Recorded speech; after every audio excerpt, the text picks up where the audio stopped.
आज नए विधानसभा का पहला प्रश्न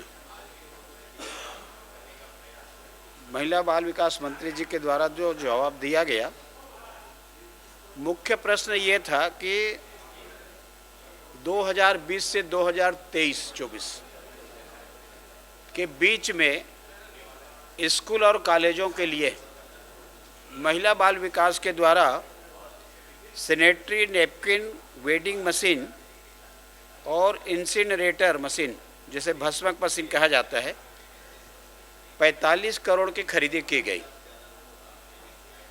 मैंने इसमें मुख्य रूप से प्रश्न यही था कि जो खरीदी किए हैं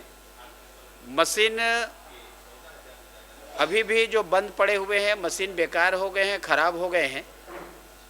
और नियम प्रक्रिया का जो पालन होना चाहिए नियम प्रक्रिया का पालन नहीं किए हैं। मंत्री जी के द्वारा जो विभाग के द्वारा जो जवाब आया है अपूर्ण जवाब आया, और अपूर्ण जवाब होने के बाद में मंत्री जी ने कहा है कि मैं जानकारी मेरे पास में है उपलब्ध करा दूंगी। उसमें जो सत्यापन किसके द्वारा किया गया, सत्यापन के बारे में बताएं। मैंने उसमें केवल 2 स्कूलों का जांच कराने के लिए कहा है कि 2 स्कूल में जो मशीन दी है उसकी जांच करा दी जाए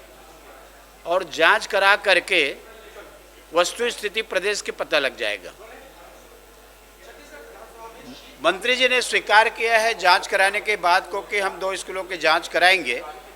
लेकिन मुख्य प्रश्न ये है कि जिन बालिकाओं को लेकर के इतनी बड़ी योजना पूर्व मुख्यमंत्री डॉक्टर रमन सिंह जी के द्वारा सूचिता योजना के अंतर्गत